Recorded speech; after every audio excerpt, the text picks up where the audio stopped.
In ancient Egypt, the human body wasn't personal. It was a visual system designed to communicate order. All artists followed a strict proportional grid that dictated every limb and angle, turning the body into a symbol of stability and divine authority.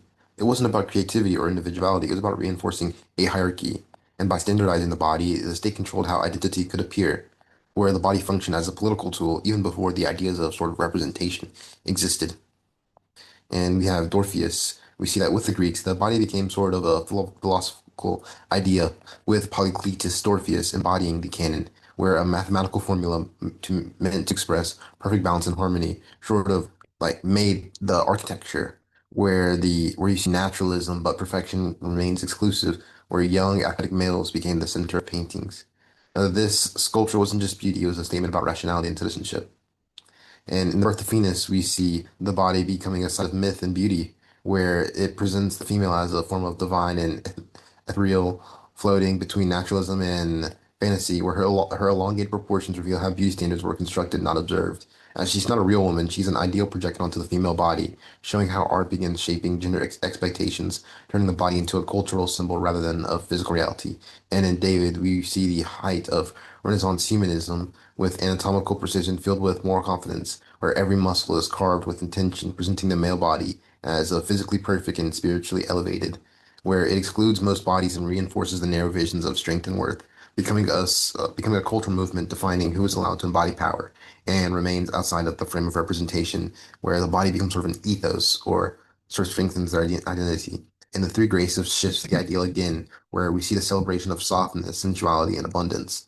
The bodies reflect baroque values of vitality and pleasure, yet they still exist for the viewer's gauge. Their intertwined poses create a closed loop of beauty and desirability, where Rubens reveals how the body is shaped by cultural fantasies and gender expectations, showing how representation is always tied to power. And in Egon Schiele's self-portrait with Colossus, we see by the early 20th century the ideal body fractures. Shield rejects perfection entirely, using his own body to expose vulnerability and psychological tension, where his twisted pose and skeletal frame reveals anxieties and instabilities. The body becomes expressive rather than idealized, as a, like sort of a raw container for emotion, where this marks a turning point where artists stop presenting the body as perfected. And in this painting, we see a sugar-coated phoenix expose the violent labor and histories behind sweetness, installing a decaying sugar factory. The sculpture connects the black female body to centuries of erasure and consumption, and its monumental scale forces viewers to confront histories that Western art has sanitized, as the body becomes into a site of historical reckoning, revealing how race and labor and desire shape who is allowed.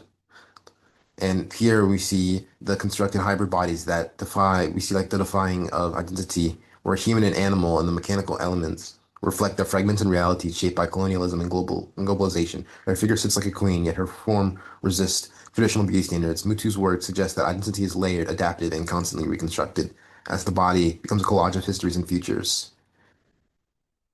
Here we see that in the self-portrait, Muhuli uses their own body as a declaration of presence. Through the dramatic lighting and direct gaze, they reclaim the black queer identity from centuries of erasure. Everyday objects become a symbolic armor, transforming the body into a site of resistance. As the painter confronts the viewer with unapologetically visible, challenging the histories.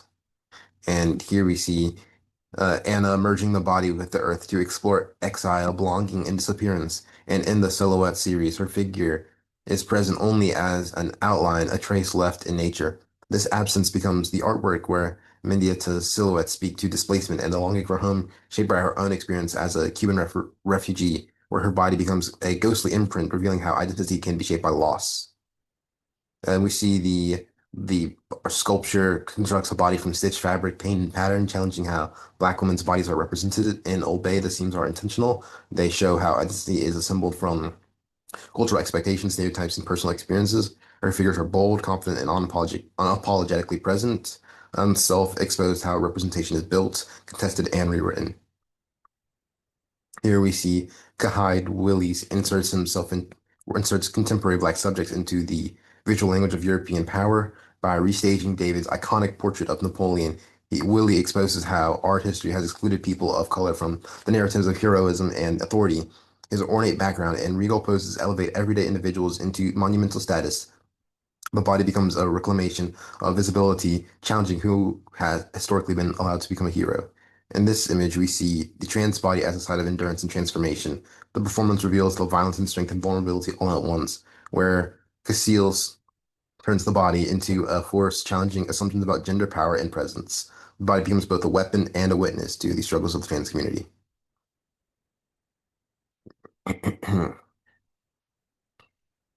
Here we see Micheline Thomas reclaiming art history by placing black women at the center of a scene once dominated by white subjects. Her use of rhinestones, patterns, and saturated color amplifies their presence and glamour. By reimagining Manet's composition, Thomas exposes how black bodies have been excluded from Western art. Her figures confront the viewer with confidence and agency, transforming the body into a site of beauty, power, and cultural correction. Cindy Sherman uses her own body to expose how femininity is constructed through the media. In Untitled Film, still number 21, she performs a familiar cinematic stereotype revealing how identity is shaped by images we consume. Sherman's work shows that the body can be a costume, something staged, framed, and manipulated. By embodying these roles, she reveals the artificial nature of gendered expectations and the pressures placed on women to perform.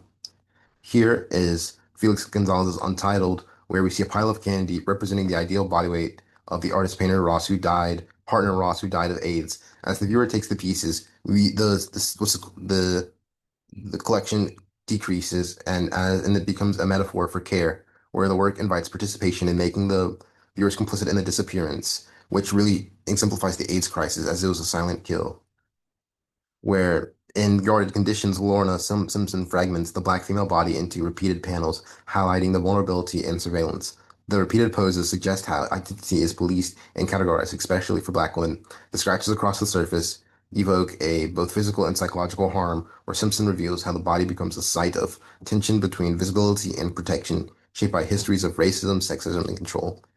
And here's Kiki Smith rejects idealization by presenting the body as as fragile, leaking, immortal.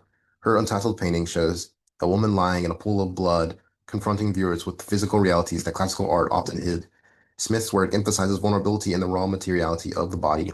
She challenges the sanitized, perfected forms of the past, revealing the body as something that bleeds, breaks, and demands empathy.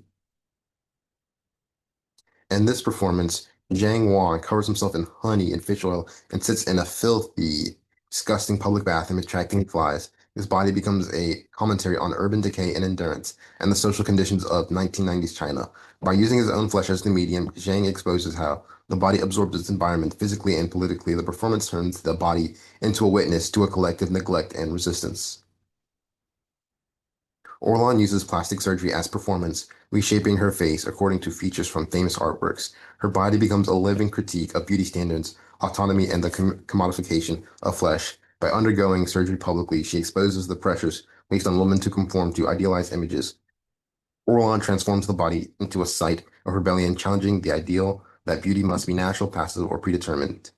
That is my presentation on the body politique, Malone Gando. Thank you.